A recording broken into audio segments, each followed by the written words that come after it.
I'm Abir. Hi, I'm Adriana. Hi, I'm Judy. Hi, I'm Serena. Hi, I'm Liz. Hi, I'm Beatrice. We are the researchers.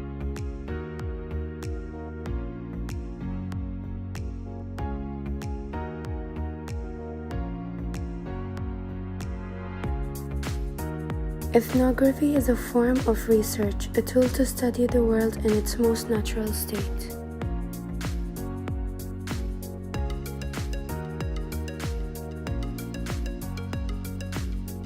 Digital ethnography is an investigation of people in their natural environment, taking place in an online space.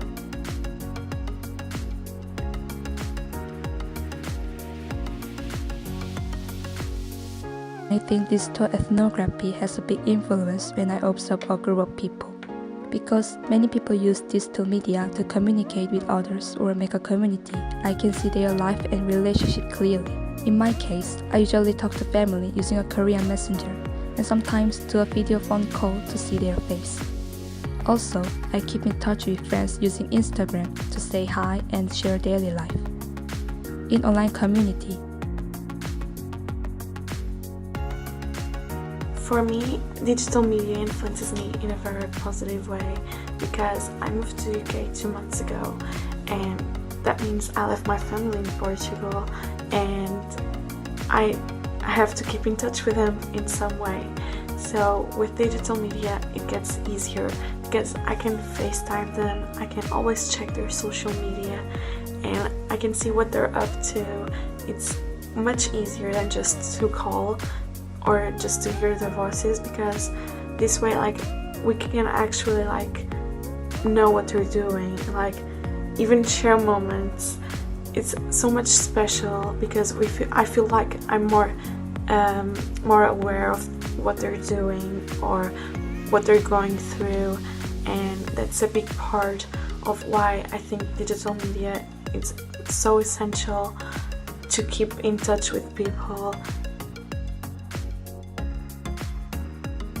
And I believe that digital ethnography is a good way to observe people online, as many people are able to express themselves more truthfully online, as they feel they may not be judged.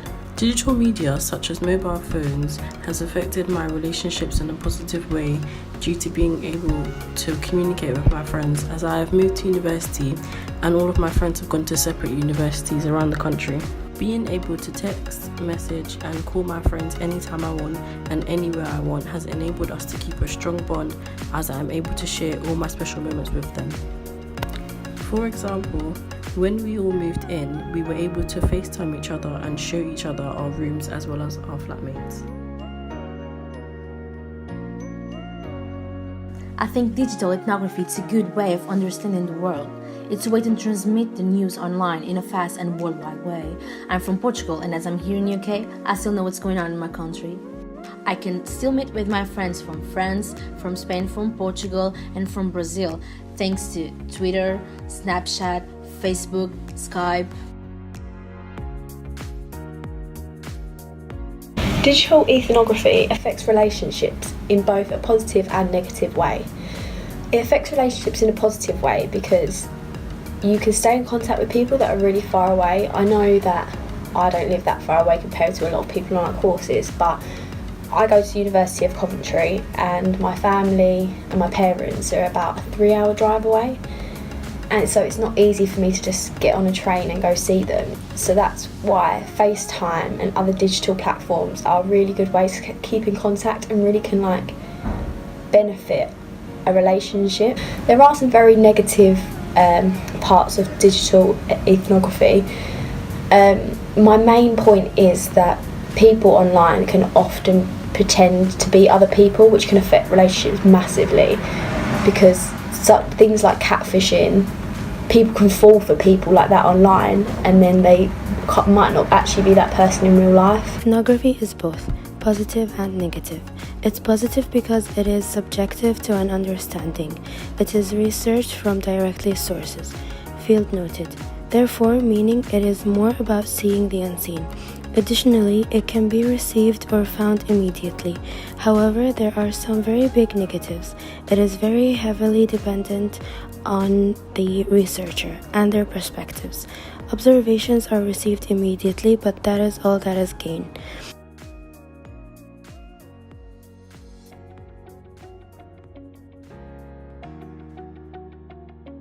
What is semiotics?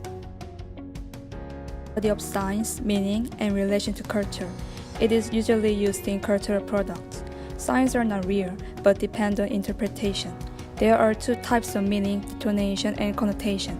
Detonation means fact and universal interpretation, while connotation means personal interpretation. The following image is our advert.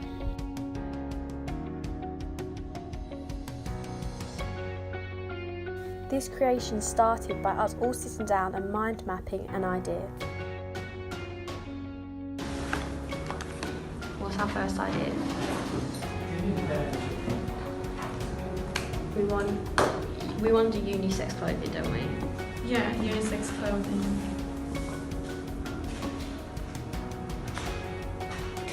And our audience is uni students. Yeah.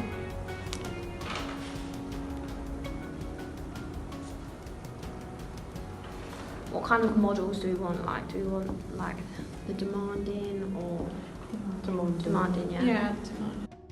Demanding. This is where the model is looking directly at the camera, gazing directly. Offering is where there is no direct eye contact, only making indirect contact. The view is past the viewer.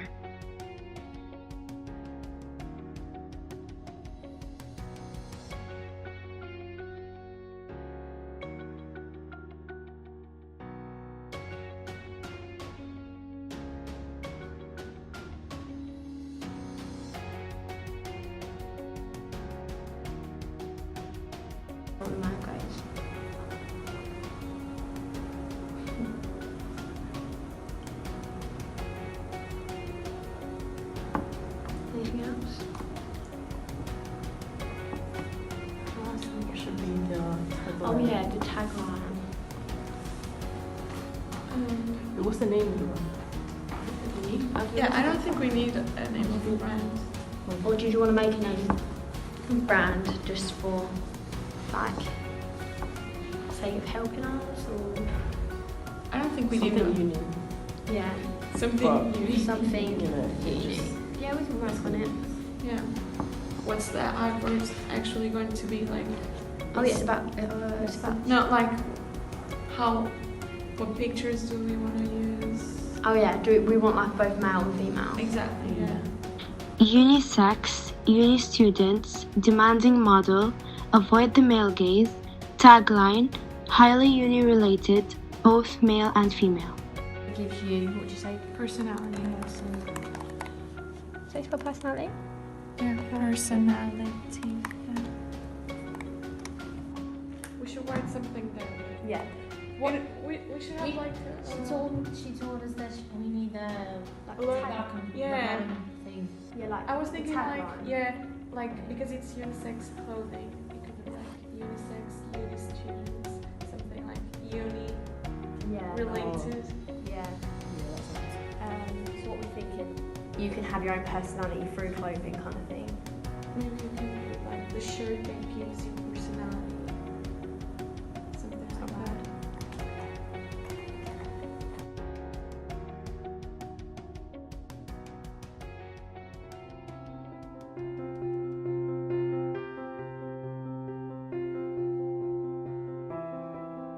What is space?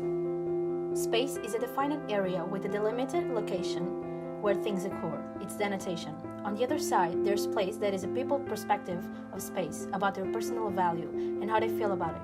It's related to their experiences. It's connotation. According to Sauk, there are 3 types of space. The first space is the physical, the second one is our interpretation of it, and the third one is the fusion of those two. And today, we're here to show our understanding of the third space. Bargo Village is an artistically repurposed industrial space.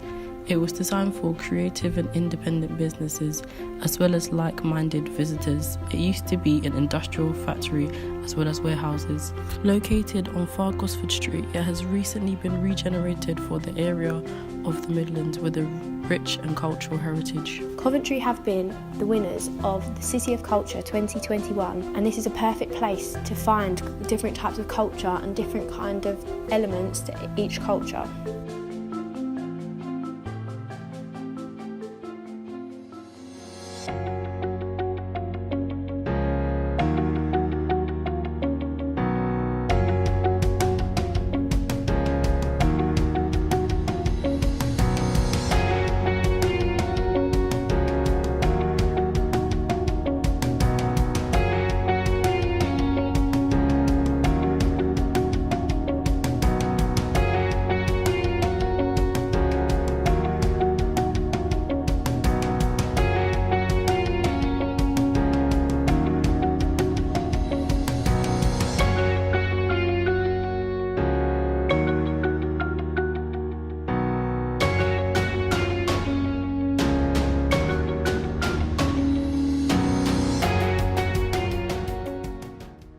There are 3 ways to approach the research space. First one is multidimensional way, which we can find the meaning through our experience and context. Second is Marxist approach, which is about how spaces are reproduced, developed, and related to daily life. Last one is post-colonial way, conversation and reaction to certain space in different culture. Fargo Village is our space and place because it's an environment that we feel comfortable in. The space is the wooden chairs and surrounding warehouses. However, it's our place because of the atmosphere it creates. It has so much culture and atmosphere. No matter who you are, there is something for everyone who attends.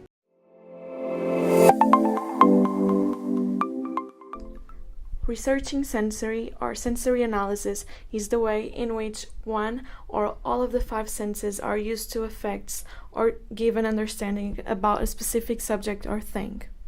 Interpretation of sensory is how someone will perceive something, the attachment that people give concerning touch, taste, smell, hear, and see.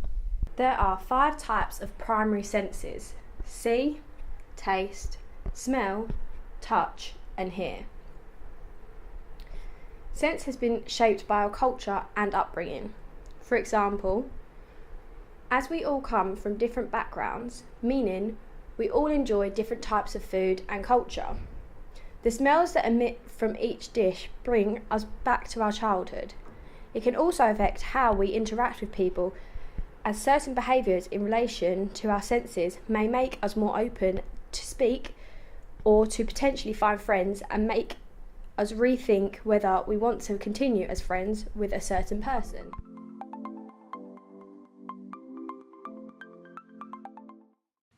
I think the most important thing about Christmas is putting decorations up. I also like watching Christmas films. My favourite Christmas film is Love Actually. I think I like Elf. Oh, Elf is such a Elf is my favourite film to watch. Home Alone. Just That's baby. a classic. Yeah, that's the That's Wow, classic. it's shocking now. Isn't it? I like Christmas Prince. It's new, but it's It's on Netflix. Yeah, it's on Yeah. Netflix. I think I need to watch that. Yeah. It's amazing. Netflix has a lot of Christmas. It movies. does, Christmas yeah. movies. Snow. Yeah, Oh, I wish it's there's seeing snow at snow. Christmas. Yeah, true. I never saw snow. No, yeah. I think Me we'll neither. get some this You year. guys gonna see snow Yeah. this year. Hopefully. Like I February It's gonna be amazing Yeah. for like a day. Yeah, then Yeah, we And just after that, it's gonna be like. and then get slushy. You have that expectations about That's the thing. You have a different expectation to seeing snow than we do because we Yeah. see snow, because we see snow so much. True. Like you guys can't wait to see it properly. 'Cause Yeah. You don't really Oh see my snow. god, I Yeah. saw snow in January for the first time. I've It was never the first seen time in my it, life. We Oh see my it all the God. time. I've never seen it. Last We year are we used had to it. so Yeah. much snow. Like obviously school used to get in sixth form used to get closed, and I remember last year we had so much time off because of the snow. I just find it annoying though, where you guys are going to find it pretty. Yeah. I Exciting. think I would die.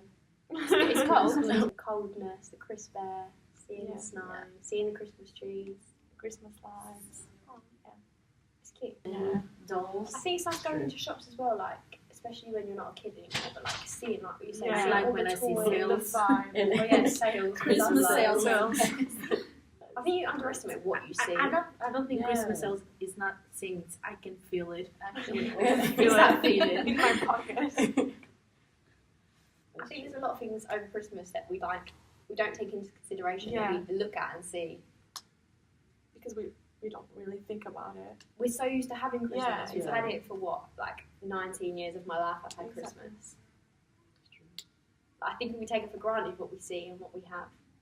When I was a kid, there was my uncle. They used to, Dress up like as Santa. Like Santa. Santa. So you Yeah. always used to see Santa. So that's the thing, like kids would see we Santa. never. Yeah. We always thought that it was real Santa. I'll never forget the first time I saw him. So you know the Kind of decorations that scary. you see in Portugal? What does it look like? Same as here. It's pretty the same.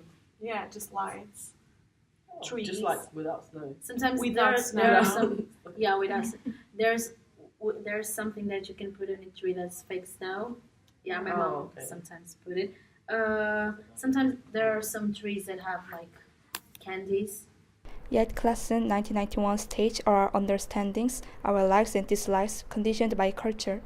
Being from different places, we have very different understanding of Christmas. However, we all do celebrate Christmas, and so the basic ideas of smell, taste, touch, see, and hear are there. Yet some cultures and religions don't celebrate Christmas at all.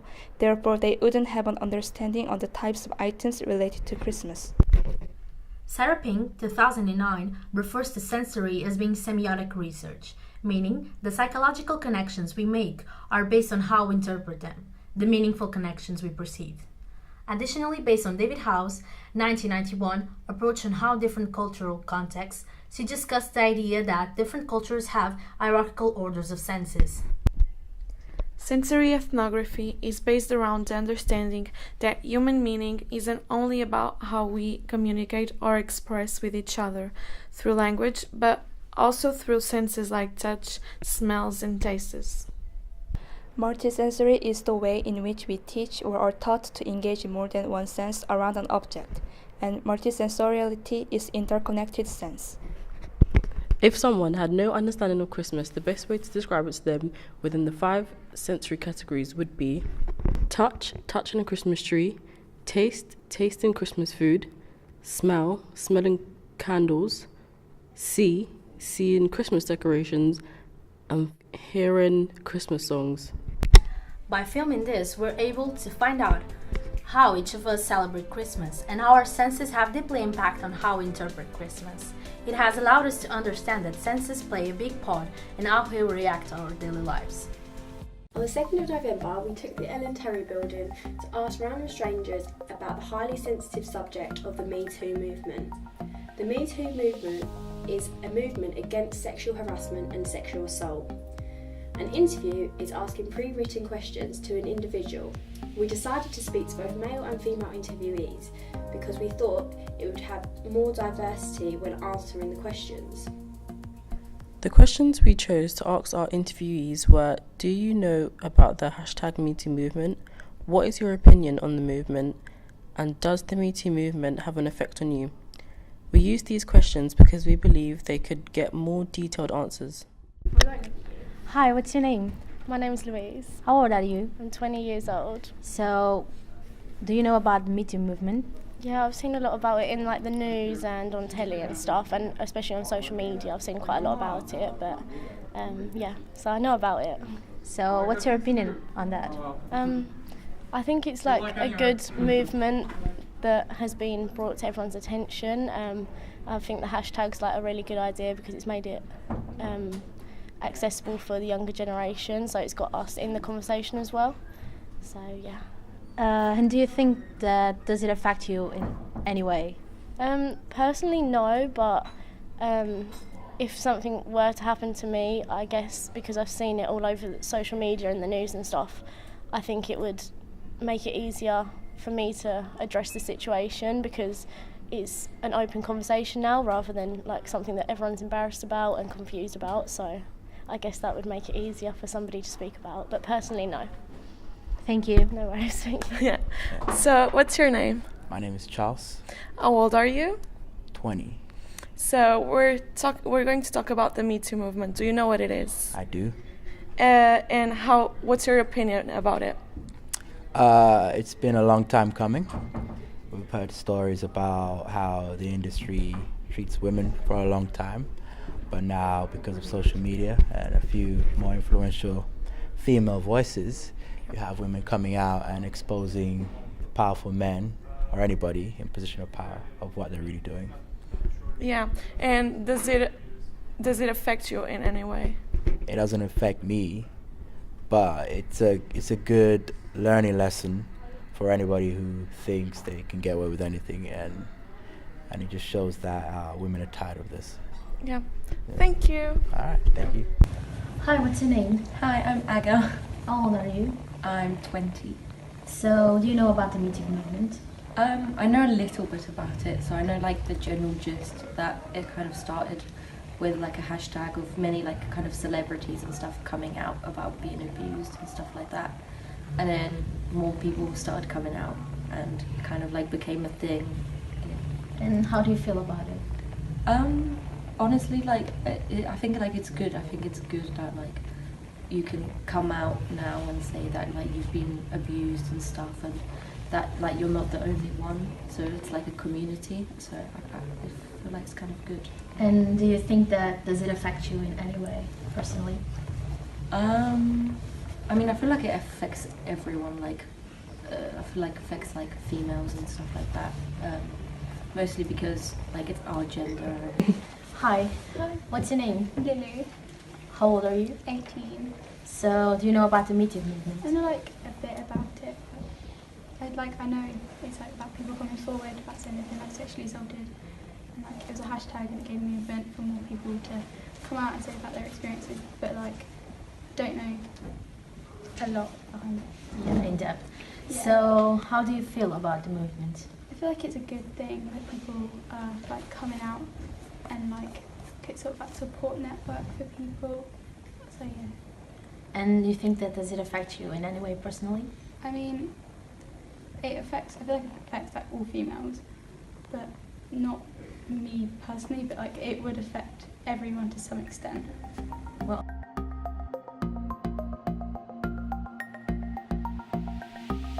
how did you feel when you interviewed people?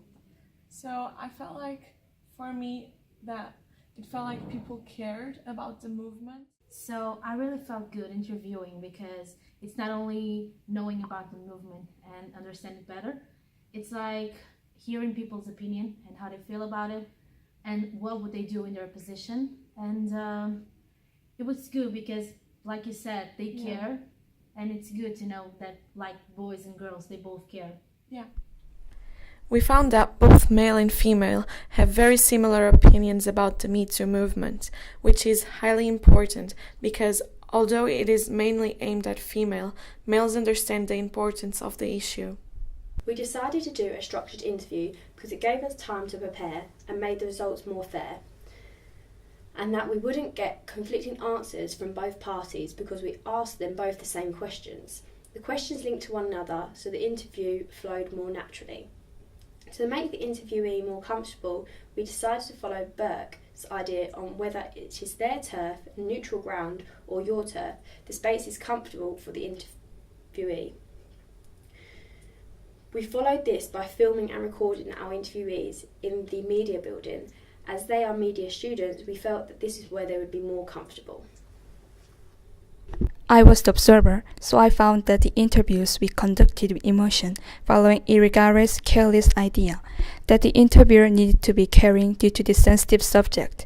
This is why we decided not to do a focus group on the subject. This is because it is highly delicate. The last question was about their personal experience, which is some can find uncomfortable when talking in bigger groups.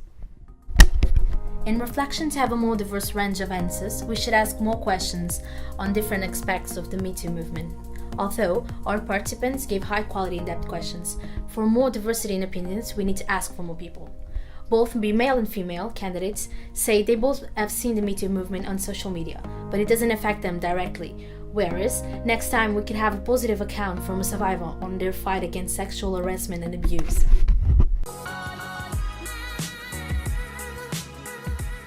What is the digital? The digital is basically the internet, the time spent exploring and investing in it. What is a digital footprint? A digital footprint occurs when a user leaves a trace of where they've been online. Traces are divided into active and passive trace.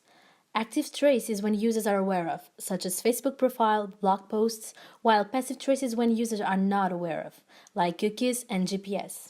There are 4 types of research methods: social, use of technology; tool, hardware and software; field site, spheres of raw data; the thing, digitalization on society. There are some examples of these research methods. Big data, this is when a large amount of data is collected for a vast amount of research. Mobile research, it's mobile phones related research. Social listening, it's the market's research through social media. Chat room relationships, it's types of relationships. And emotional well-being is often an issue that is about mental health, more often in young people. Before GDPR, there was an issue with the privacy. Everyone's information was out there to be taken by anyone. The use of this information was freely used for any form of analysis or research. Targeted advertising is a way of advertising where the adverts are personalized to a specific audience depending on demographic and psychographic traits. Surveillance culture is about having your data kept by companies or government. It is about them watching your movements and the way in which you treat the internet. Online self is a concern about digital literacy, not knowing how to conduct yourself online.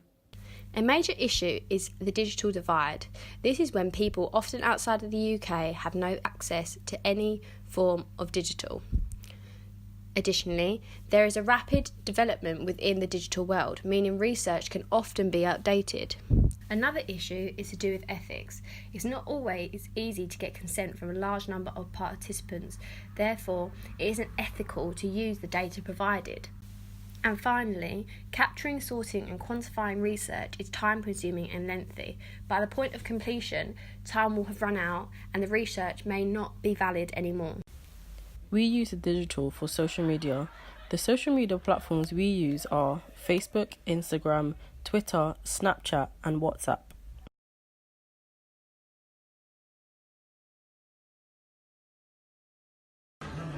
What digital media do you interact with?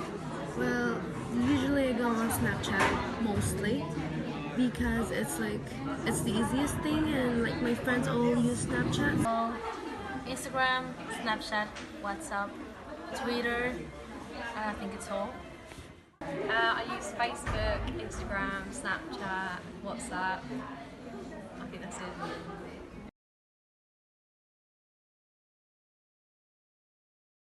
it. How long do you spend on digital media each day? Kind of 12 hours, half of the day. So I think I'm using it every time, even it's like not every minute. I think I spend majority of my day on digital media. Like even when I'm at uni, I'm like on my phone or like updating something, and then when I go home, I'm always like on Netflix. And